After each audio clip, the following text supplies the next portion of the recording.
Last time, I took 12 years of Unreal Engine experience and tried building a beautiful corner in Quake under a strict 2-hour clock.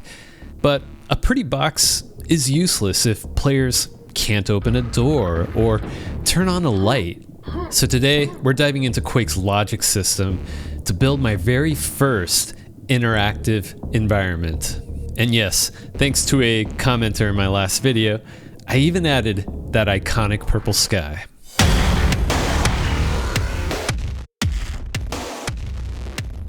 Coming from a modern engine like Unreal, transitioning to TrenchBroom's logic system feels wonderfully primitive, and that's great for me personally. There are no visual node graphs or blueprints here, at least not that I know of, but instead you're dealing with a world of raw trigger volumes, target names, and entity flags. My first real test, I wanted to set up lights that turn on as the player moves across the hallway. A dark hallway that comes to life the moment the player interacts and engages with it. I'll be honest, I was never really savvy with blueprints and scripting things in Unreal. In school, we did go over some scripting stuff, scripting in Maya, as well as UDK, I think. No, Unreal Tournament 3 had Kismet, which was like Unreal's own programming language, but that got deprecated a long time ago. Anyhow, I always have to look up tutorials, do heavy research to achieve anything with blueprints or scripting. Or sometimes just straight up ask my Unreal tech programmer and longtime friend for some help. Thanks, Redagast. But in TrenchBroom, I just had to juggle around some target and target names, play around with delays, and make sure my trigger volumes were linked to my targets properly. Fairly easy. Well, sort of. I did try to get fancy. I did follow a tutorial by Fidowawa, I think it's pronounced, at slipseer.com, and they demonstrate how to make trigger relays. Yeah, I couldn't get it to work. Hence why I have 2 separate triggers in my beautiful corner here. I'll attempt that and test it again in the future. Still, it did teach me how to set up light triggers, and I even linked a funk door to play a sound when the lights turn on. Small hiccups here, but still a win in my book.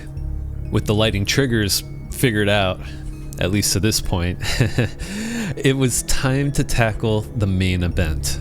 A proper sliding double door, a system that opens smoothly as the player approaches it.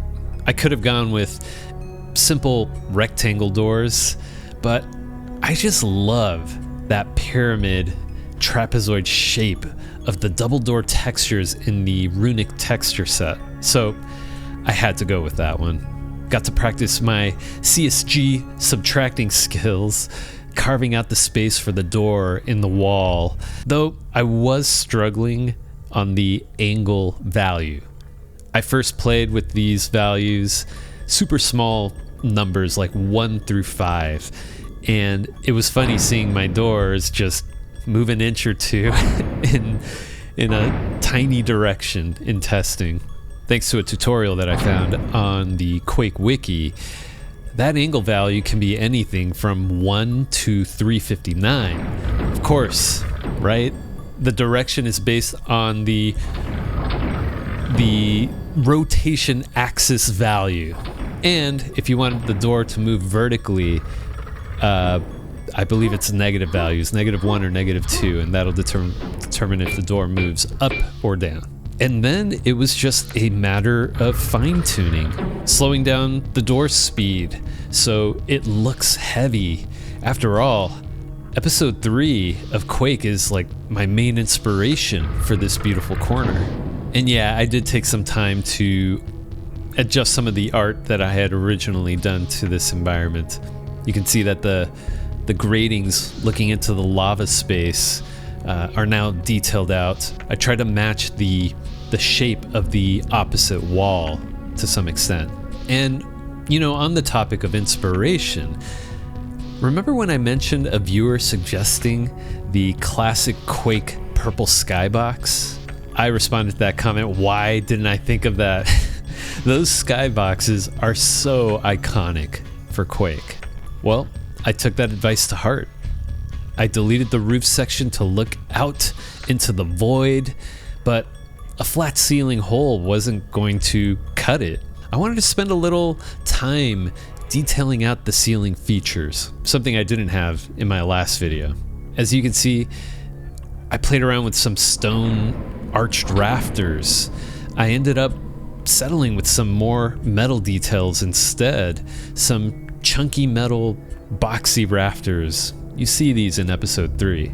Once I figured all that out, I added some framing, structural trim, and started balancing the lighting so the purple sky actually bleeds into the interior architecture. Man, I'd love to use a custom engine in the future and utilize colored lighting for Quake 1. I would fill this hallway with just this beautiful soft purple hue, and that would contrast so well with the red coming from the lava hall. Anyhow, it completely transformed the space. I love it. Check it out. Look where we landed. What started as a basic logic test, it turned into a fully functional atmospheric space. Hopefully I captured that id Software grit from the original Quake. We've got working triggers, smooth heavy doors, custom ceiling framing, and an iconic purple sky tying it all together. Building out this beautiful corner, this map has been an absolute blast. And seeing how all my Unreal environment design skills translate over to TrenchBroom for Quake continues to be satisfying. You made it to the end. You must be triggered. There's still so much to learn. What about doors that require keys, or moving platforms activated by a button? Or better yet, combat encounters that highlight the strengths and weaknesses for enemies? Let me know what technical hurdles you'd like to see me tackle next as we keep building towards a full map layout. If you have any questions you'd like featured in my Q&A series, leave it in the comments with the tag frags and coffee, and who knows, your question may be featured. Shout out to my channel members, a special shout out to Redagas5316. It's greatly appreciated. Thanks so much for your support. If you'd like a special shout out as well, consider supporting my channel by providing a super thanks. Check out my membership tiers for special perks like early access to my videos, priority responses to your comments, as well as a special role in my Discord server, which I have linked down in the description below. Enjoyed the video? Hit that like button, share it with friends, and subscribe for more great gaming content. And if you're looking for more, check out this recommended video right here. Thanks for watching. I'll catch you in the next one.